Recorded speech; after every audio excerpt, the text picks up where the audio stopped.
প্রধান উপদেষ্টা মহোদয় আসতে পারেননি, কর্মে ব্যস্ত আছেন, জন্য তিনি ৩৩২ নম্বর এআই কে আজকে পাঠিয়ে দিয়েছেন আপনাদের সামনে হাজির। আমি চেষ্টা করব উনি যা বলতে চেয়েছিলেন সেটা আপনাদের কাছে তুলে ধরার জন্য। আশা করি তিনি সন্তুষ্ট হবেন, তার কথাগুলো আমি বলতে পেরেছি। ঢোকার পথে আমি জিজ্ঞেস করেছিলাম তাদের মধ্যে আমার মতো এআই কেউ আছে কিনা। এই জন্য জানতে চেয়েছিলাম তাহলে কথা বলতে সুবিধা হবে আমার কথাগুলো তারা তাড়াতাড়ি বুঝবে।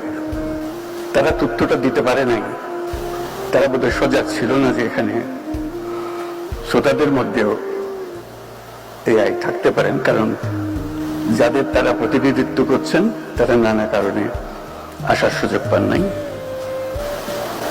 আজকে এটা গুরুত্বপূর্ণ সমাবেশ, তাতে কোনো সন্দেহ নেই। দেশের ভবিষ্যৎ নির্ভর করবে এই ধরনের সমাবেশে আমরা কি আলাপ করি, কি চিন্তা করি, ভবিষ্যতের জন্য কি স্বপ্ন দেখি, কিরকম প্রাতিষ্ঠানিক আয়োজন করি, তার উপর। আগামী বিশ্ব সম্পূর্ণ ভিন্ন ধরনের বিশ্ব। শুরুতেই এর কথা বলে একটু মনে করিয়ে দিলাম, এগুলি বাস্তব হবে। যেগুলো আমরা এখনো চিন্তাও করতে পারছি না সেগুলি সত্যি হবে, বাস্তব হবে। এবং এর গতি, পরিবর্তনের গতি থেকে দ্রুততর হচ্ছে।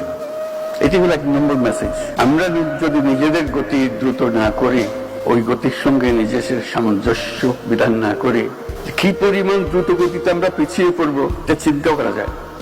আজকে ২-৪টা কথা বলে মনে হচ্ছে যে আমরা তাদের সঙ্গেই আছি। আমরা সঙ্গে নেই, আমরা অনেক পেছনে। আমরা চিন্তায় পেছনে, কাজের পেছনে, নীতিতে পেছনে, সব দিক থেকে। এই জন্য যে আমরা মনোযোগ ওই পরিমাণ দিচ্ছি না, মনে করছি এটা আরেকটা জিনিস, আরেকটা খাত। অন্যান্য 10টা খাতের মধ্যে যেরকম আয়োজন, এই খাতও সেই আয়োজন।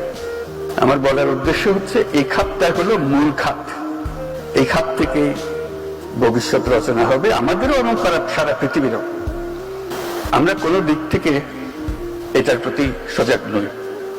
বাচ্চারা যখন এখন হাঁটতে শিখে, সে ফোন খুঁজে, সে জানে এখানে টিপ দিলে তার পছন্দের গান, পছন্দের নাচ এটা আসে, কান্নাকাটি করে।